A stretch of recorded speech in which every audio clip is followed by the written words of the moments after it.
Vamos a empezar esclerosis múltiple, ¿no? Sí, doctor.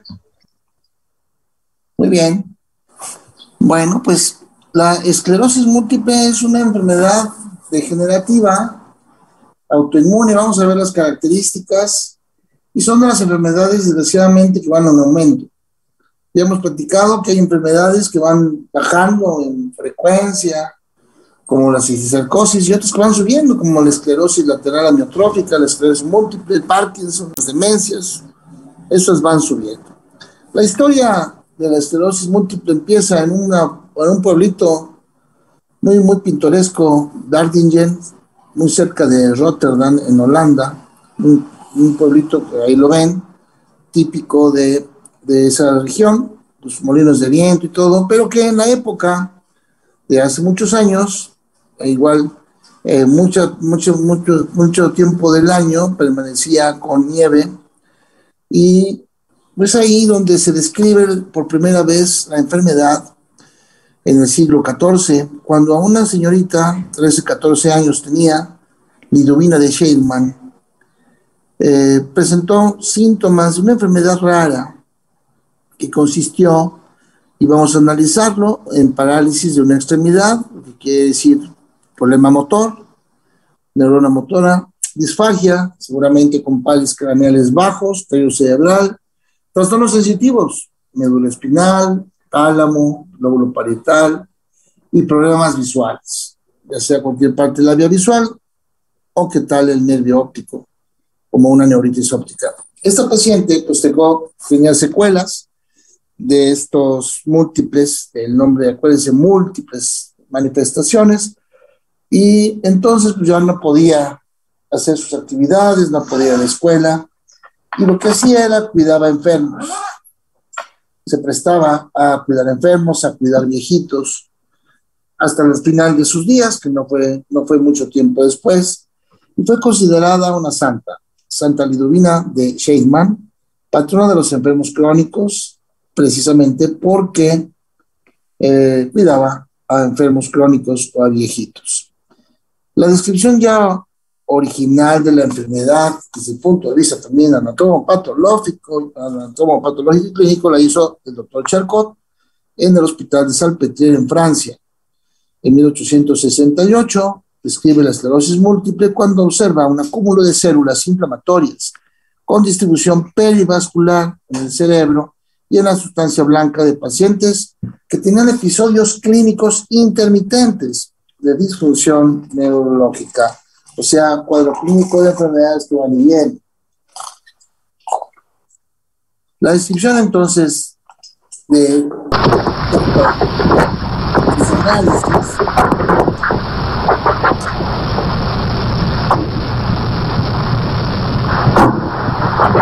What do you see? Paralysis.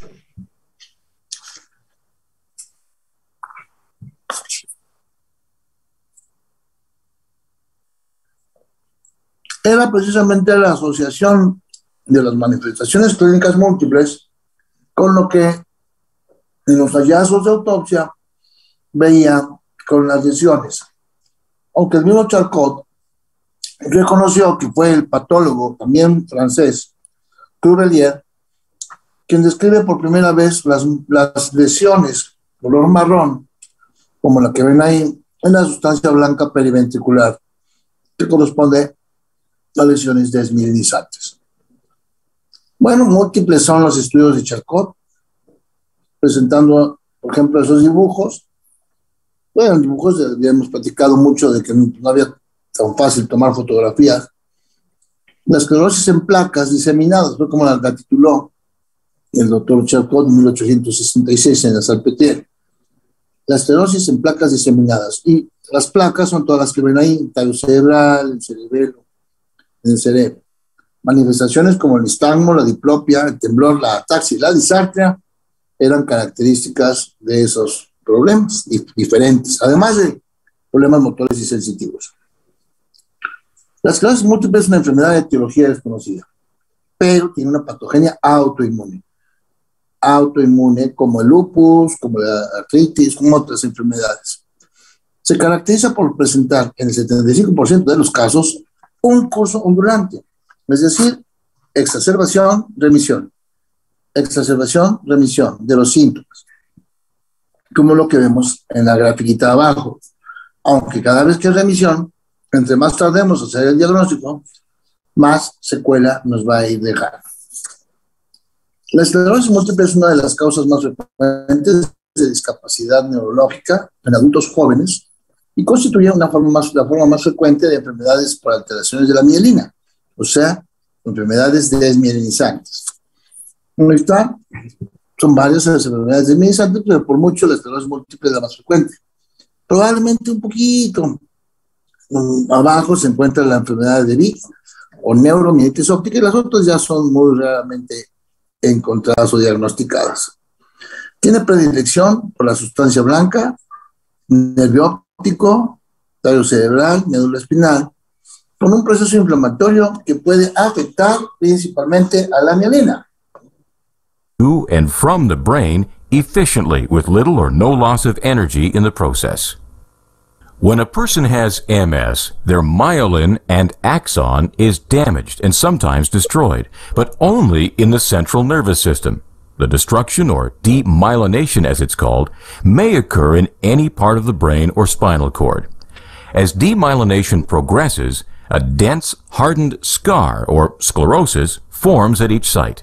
The nerve impulses in the damaged areas no longer flow smoothly. They may short-circuit, much like a blown fuse. People become aware of this short-circuiting because it causes symptoms such as numbness, tingling, or blurred vision. How much? Las lesiones desmielinizantes van a interrumpir el paso del funcionamiento normal, haciendo de que las neuronas mielínicas de una velocidad de conducción nerviosa de 120 metros por segundo llegue a 1.5 metros por segundo. Es una gran diferencia. Como vimos, tiene predilección por el nervio óptico, por ejemplo. Muchos pacientes, como pueden ver ahí, hay una hiperintensidad en el nervio óptico, un proceso inflamatorio. Muchos pacientes empiezan entonces con una neuritis óptica, que puede tener otras causas, pero más o menos el 50% de las veces es la primera manifestación de una esclerosis múltiple. Hay otro ejemplo en donde vemos en este acercamiento la hiperintensidad prequiasmática del nervio óptico de ese lado, obviamente presentando el paciente papilledema. La mayor incidencia es en adultos jóvenes entre los 20 y 45 años. Afecta predominantemente a mujeres, 60%. También descendencia de países nórdicos con ciertas características y predisposición genética, a la cual se unan factores ambientales que pueden funcionar como desencadenante. El curso clínico es variable. Ya vimos la prevalencia mayor de la esclerosis en países nórdicos, en la parte roja del norte de Europa y de América Latina. En Latinoamérica, más de 50,000 personas tienen esclerosis múltiple, ya son más ahora seguramente, y la prevalencia también va aumentando por cada 100,000 habitantes en general. El desarrollo de la esclerosis múltiple empieza en individuos que son genéticamente susceptibles. Los estudios han demostrado que la raza blanca tiene mucho más frecuencia que la afroamericana, hasta en un 40% de diferencia. Vamos a ver la fisiopatología. MS exacerbations, complex, dynamic, and destructive attacks by autoaggressive immune cells on the central nervous system cause devastating symptoms and a measurable and sustained effect on the patient's disability. La traducción está abajo escrita. Oligodendrocytes myelinate axons in the central nervous system, ensuring that neural impulses are efficiently and quickly transmitted.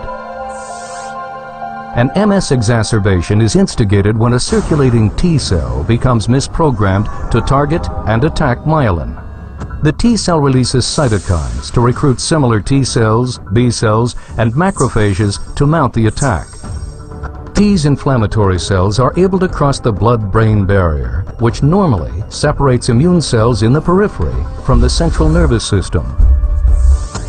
Once inside, the autoaggressive T cells release more cytokines to activate B cells, macrophages, and microglia, propagating a cycle of inflammation.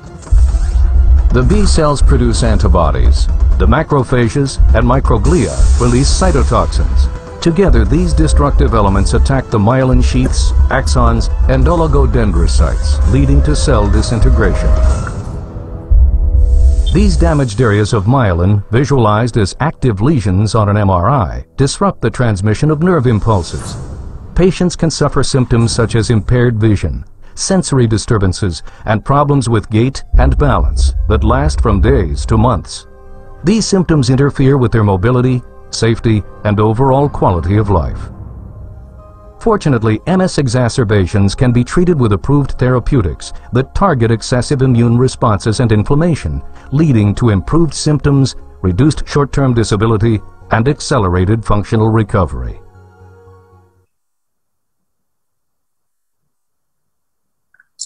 Bien, en la parte final del videíto aparecen miles de síntomas, todo lo que va a poder ocasionar la esclerosis múltiple. En la sustancia blanca del cerebro, médula espinal, nervios ópticos, se observan áreas focales de desmineralización y daño axonal, principalmente a nivel periventricular, subpial, médula espinal, tronco y nervio óptico. El proceso de pérdida de la mielina puede afectar disminuyendo la velocidad de conducción nerviosa. Sin embargo, mientras el axón, como lo vemos en este dibujillo, mientras el axón no se destruya, puede haber un proceso de remielinización y que se recupere.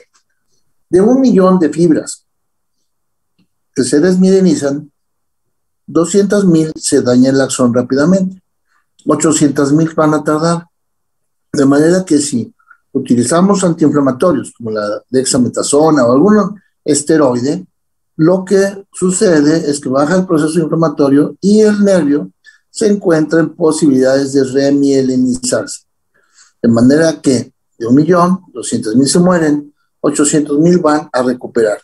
Eso significa que la función va a recuperarse en un 80% después de cada brote, aunque puede haber brotes que duren más, que tengan más secuela. Aunque no solo en la esclerosis múltiple, también pueden aparecer otros trastornos en los cuales tendré alteraciones inmunológicas, como la sífilis, el SIDA, o incluso infecciones virales como el sarampión, el HIV, el herpes, la rubiola, en donde tendremos también cambios del proceso inflamatorio visibles en líquido cefalorraquídeo con elevación de proteínas, específicamente unas que se llaman bandas oligoclonales. Bien, los síntomas son variados. Ahí aparecen algunos síntomas, pero vamos a detenernos un poco porque vamos a verlos más con detalle todas las manifestaciones. Desde el año 2010 existen unos criterios que se llaman criterios de McDonald's. No pretendo que se los aprendan de memoria porque son complicados, pero sepan que existen. No se les van a olvidar los criterios de McDonald's por el nombre de McDonald's. Esos criterios inicialmente fueron clínicos.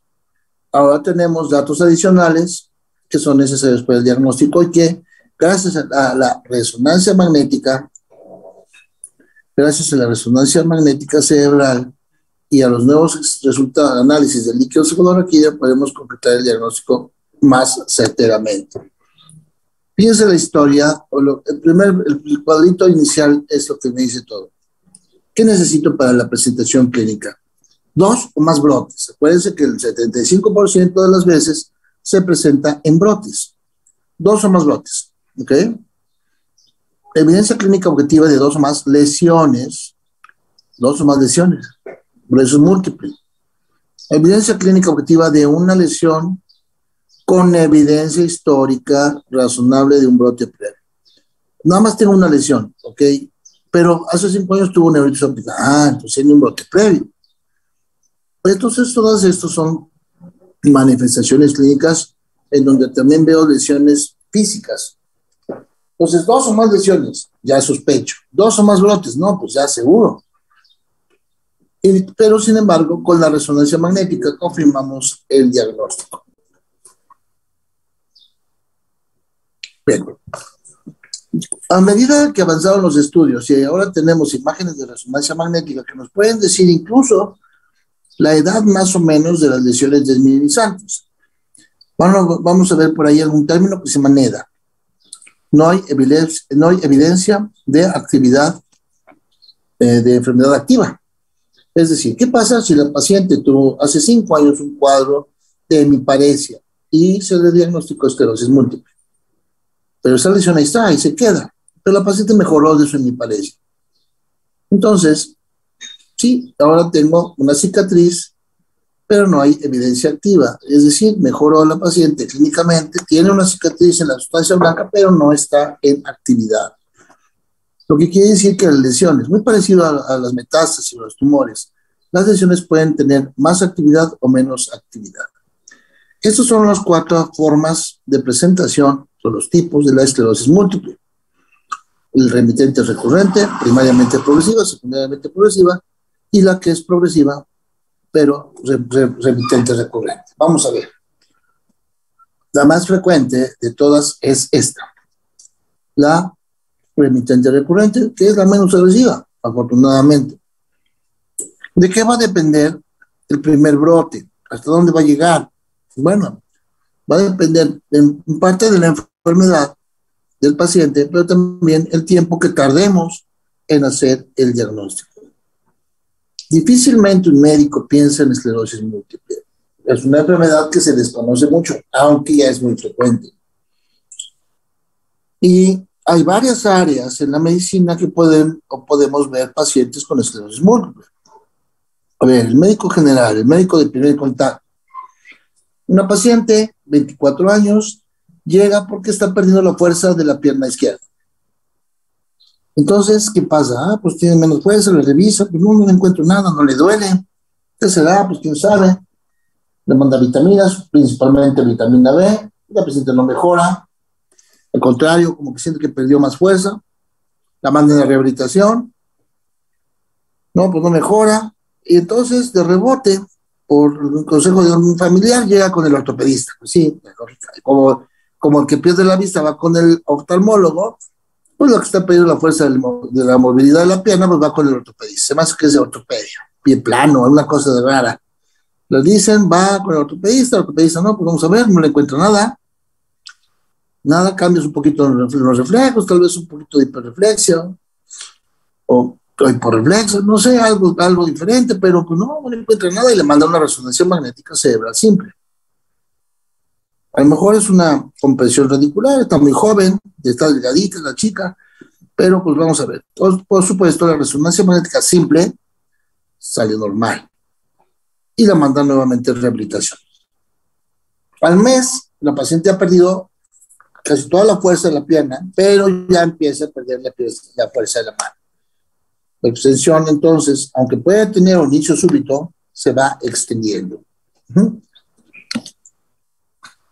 En una resonancia magnética con contraste se encuentran lesiones cervicales, medulares e incluso cerebrales.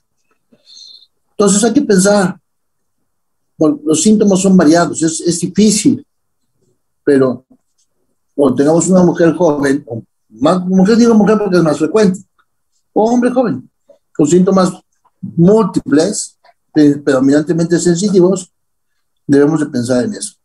Esta gráfica muestra la enfermedad primariamente progresiva, que desgraciadamente vean cómo avanza y no va a haber vuelta de hoja, el pronóstico es malo a corto o mediano plazo. Tenemos una posibilidad también no muy buena, que es la secundariamente progresiva. Venía con remitente recurrente y de repente un brote y se queda ahí secundariamente progresivo. O remitente recurrente, pero con tendencia a la progresión, que también es una situación bastante desagradable ver al paciente cómo se va deteriorando paulatinamente. Ya vimos que el problema entonces es la pérdida de la mielina a nivel cerebral. Hay en la sustancia blanca infiltrado de células linfocitarias y macrófagos, y cuando esta placa empieza a desmineralizarse, se cronifica la población de linfocitos predominantes en células beta, ya vimos en el video, linfocitos T, linfocitos T, B. Bueno, esto quiere decir que se afecta a la sustancia blanca cerebral, sistema nervioso central, pero no el sistema nervioso periférico, ya que la mielina a este nivel viene de otras células diferentes y no de los oligodendrocitos. Bien. El 95% de los pacientes tienen cambios inmunológicos, principalmente la IgG, encontrando la presencia de elevación de bandas oligoclonales en líquido cefalorraquídeo. Cuadro clínico. 61% de los pacientes tienen problemas sensitivos, hipoestesias, parestesias. Es decir, que si llega un paciente o una paciente que se le duele la cara, que se le duelen las manos, no crean que es de ansiedad, puede tener un problema de esclerosis múltiple. Y hay que revisarla bien para ver si hay algún dato focal de esas alteraciones sensitivas. Distribución variable de los problemas sensitivos, 61%. El 36% de los pacientes debutan con una neuritis óptica, como, vean dónde está el proceso inflamatorio en el nervio óptico, ahí cerca del quiasma. El paciente entonces pierde la vista en 2-3 días, generalmente va a ver al oftalmólogo, le pone esteroides y disminuye y mejora. Pero hasta ahí deja. Ya no vimos cuál fue la causa. Hay otras causas de neuritis óptica, puede ser un virus, puede ser tóxica, pero generalmente, bueno, vean, y ahí dice que la esclerosis múltiple puede ser de 35 a 75, pongamos la mitad, 50%. El 50% de los pacientes con neuritis óptica serán por un brote de esclerosis múltiple. Este es el papiledema, que es lo que vemos en fondo de ojo del paciente que tiene neuritis óptica. La diplopia se presenta en el 15% de los pacientes por afección principalmente del tallo cerebral y específicamente del fascículo longitudinal medial, y como ya vimos, conecta los núcleos tercero, cuarto y sexto pares craneales. Podemos tener afección de cualquier par craneal oculomotor. Los problemas motores, debilidad y problemas motores, 35% de los casos, hemiparesia, paraparesia, tetraparesia, lesiones medulares con urgencia miccional, impotencia, ataxia y Romberg. Todo esto en 35% de los casos. La ataxia con problemas de la marcha, así como también disartria, nistagmo, temblor, pues son característicos de las lesiones cerebelosas principalmente, que se presentan en un 11% de los casos. Pero hay más manifestaciones clínicas, como por ejemplo disfunción cognitiva, es decir, deterioro cognitivo, depresión, euforia y comportamiento desinhibido, síntomas frontalización, fatiga intensa, crisis convulsivas, distonías, vértigo, acúfeno, e incluso, ya habíamos platicado algo, neuralgia del trigémino secundaria a esta enfermedad de Méniès-Sarte. ¿Alguna pregunta hasta acá, muchachos? No, doctor. Bueno, vamos a dejar la clase hoy acá. Mañana vamos a ver esto, que es la escala expandida del estado de discapacidad, así se llama EDSS. Sirve para ver diferentes grados de discapacidad en diferentes patologías, pero vamos a aprender también. No es mi pretensión que se la sepan perfectamente, que sepan que existe, en qué consiste, vemos algunos casos y terminamos mañana el tema de esclerosis múltiple. Pregunta, ¿hay clases la próxima semana? No, doctor, No, son vacaciones. ya es vacaciones. Ajá. ¿Hasta cuándo regresamos? O sea, ¿cuánto tiempo nos damos de vacaciones? Una semana. Regresamos el 19, si no me equivoco. El 18. El 19. 18, perdón. Lunes 18. Entonces nos vemos mañana, terminamos esclerosis múltiple y regresamos el lunes 18. Así es, doctor. Bueno, muy bien, chavos. Cuídense, nos vemos mañana. Dios. Gracias, doctor. Hasta mañana. Hasta mañana, doctor.